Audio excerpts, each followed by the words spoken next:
Beaucoup de personnes se demandent pourquoi certains arrivent à 100 ans en restant lucides et forts, tandis que d'autres commencent à décliner peu après 70 ans.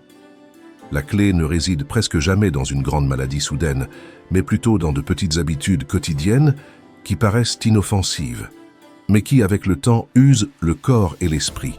Vieillir ne signifie pas nécessairement devenir fragile.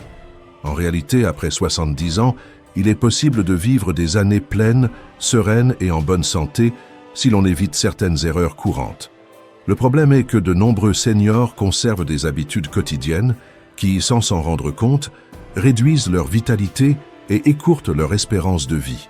Ce ne sont pas les grands excès qui causent le plus de dégâts, mais ces actions répétées jour après jour qui affaiblissent le cœur, obscurcissent l'esprit et diminuent l'énergie. Dans ce contenu, nous analysons certains des comportements les plus dangereux qui accélèrent le vieillissement et que presque personne ne remet en question, bien qu'ils aient un impact profond sur la longévité. L'une des erreurs les plus fréquentes est d'abandonner l'activité physique régulière et de passer trop d'heures assis. Beaucoup pensent que réduire l'activité est une manière de préserver leur énergie, alors qu'en réalité, c'est l'inverse qui se produit. L'inactivité prolongée affaiblit le corps. L'organisme humain est conçu pour bouger, non pour rester immobile. Lorsque le mouvement disparaît, la circulation devient plus lente. Les muscles perdent de leur force et le système cardiovasculaire en souffre. Rester assis pendant de longues périodes, que ce soit en regardant la télévision, en lisant ou en se reposant, favorise des problèmes tels que la perte d'équilibre, la fatigue constante et le déclin cognitif. La circulation dans les jambes devient moins efficace. Le métabolisme ralentit et le cerveau reçoit moins de stimulation, ce qui accélère silencieusement le vieillissement. Je me souviens du cas d'un homme de presque 80 ans qui passait la majeure partie de la journée allongé, convaincu qu'il prenait la vie calmement. Après une chute légère, on a découvert que sa faiblesse musculaire était telle que marcher quelques pas devenait épuisant, conséquence directe de plusieurs années d'inactivité. Avec le temps, son corps avait simplement perdu la mémoire du mouvement. Pourtant, quelques mois de rééducation physique et de marche douce quotidienne ont suffi pour qu'il retrouve de l'énergie, de l'appétit et l'envie de vivre. Il n'avait pas besoin de plus de médicaments, mais de se remettre en mouvement. Rester jeune ne demande pas d'efforts extrêmes ni de routines épuisantes. Des actions simples comme marcher quelques minutes sans interruption, s'étirer les jambes, s'occuper des plantes ou accomplir de petites tâches réactivent la circulation et renforcent le cœur. Même se lever fréquemment, bouger les épaules ou utiliser de petits haltères en position assise peut faire une énorme différence. Le repos est nécessaire, mais il ne doit pas être confondu avec l'immobilité. Le repos aide à guérir, tandis que l'inactivité prolongée accélère le déclin.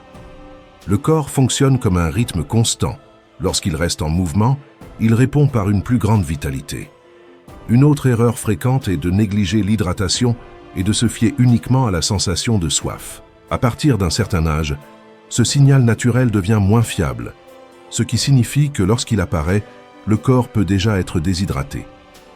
Bien que cela puisse sembler anodin, le manque constant de liquide affecte progressivement des organes essentiels comme le cœur, les reins et le cerveau.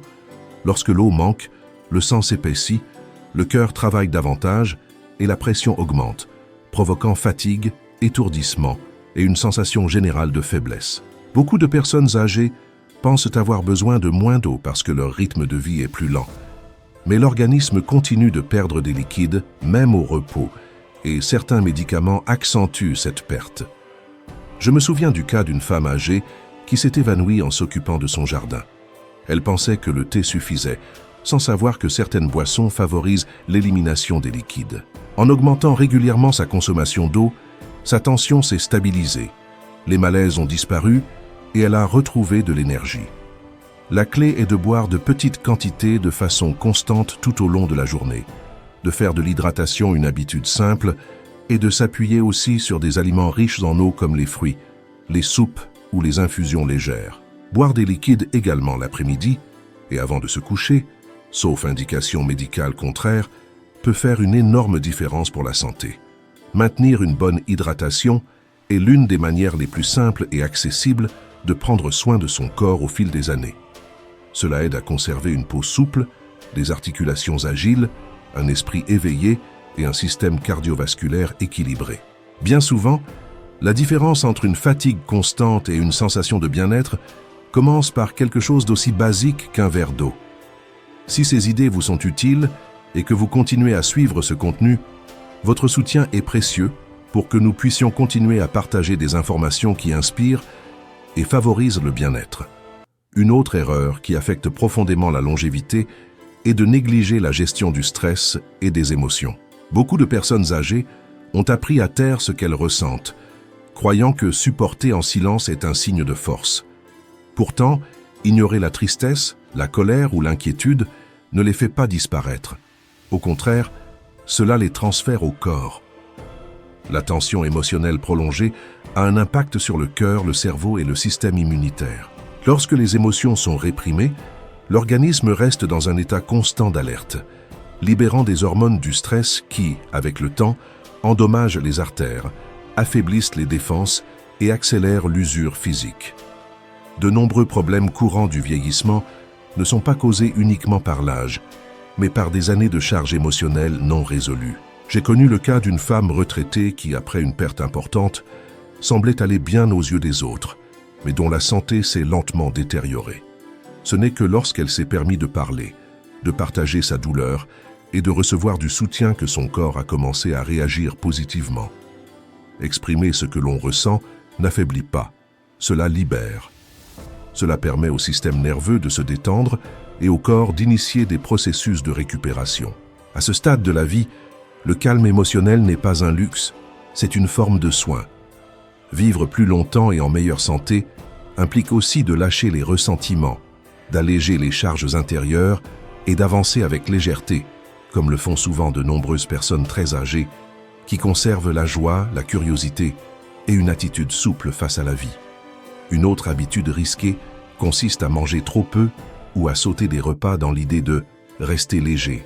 Beaucoup d'adultes âgés réduisent excessivement leur alimentation en pensant ainsi protéger leur santé, sans se rendre compte qu'un apport insuffisant peut affaiblir le corps, diminuer l'énergie et nuire à la récupération. L'organisme a toujours besoin de nutriments de qualité pour maintenir les muscles, les os et les fonctions vitales, surtout avec le passage du temps. De nombreuses personnes âgées disent souvent qu'elles ne ressentent plus la faim ou qu'elles préfèrent manger moins pour ne pas prendre de poids. Pourtant, après 70 ans, une alimentation insuffisante peut entraîner une détérioration silencieuse, mais profonde. Lorsque le corps ne reçoit pas l'énergie dont il a besoin, il commence à la puiser dans les muscles, ce qui conduit à une perte progressive de force, de stabilité et d'autonomie. Cette usure affecte également le cœur et réduit la capacité du système immunitaire à faire face aux maladies. Paradoxalement, ceux qui pensent prendre soin d'eux en mangeant peu privent en réalité leur organisme de nutriments essentiels, tels que les protéines, les vitamines et les minéraux indispensables à une vie longue et active. Sauter des repas ralentit le métabolisme, diminue l'énergie quotidienne et altère la clarté mentale, provoquant confusion et oubli parfois confondus avec des troubles cognitifs plus sérieux. J'ai connu le cas d'un homme âgé qui, après s'être retrouvé seul, a excessivement simplifié son alimentation. Avec le temps, il a perdu du poids, de la stabilité et du moral. En réintroduisant des repas simples mais complets, il a retrouvé vitalité et bien-être. La nourriture ne fait pas que nourrir. Elle envoie aussi des signaux au corps pour réparer les tissus, réguler les fonctions et maintenir l'esprit actif. La longévité se construit jour après jour, bouchée après bouchée. À cet âge, bien se nourrir n'est pas une question d'esthétique, mais une manière de préserver la force, la lucidité et la dignité. Une autre erreur fréquente consiste à éviter les examens médicaux et à ignorer les premiers signaux d'alerte. Beaucoup de personnes pensent que tant qu'elles ne ressentent pas de gêne, tout va bien, ou préfèrent ne pas savoir si quelque chose ne va pas. Pourtant, ignorer un problème ne le fait pas disparaître. Cela permet seulement qu'il progresse sans être détecté. Avec les années, le corps devient plus vulnérable et certaines affections peuvent se développer de manière silencieuse. Des troubles tels que l'hypertension, des déséquilibres métaboliques ou des problèmes cardiaques ne présentent souvent pas de symptômes clairs au début. Lorsque des signes évidents apparaissent, le problème peut déjà être avancé.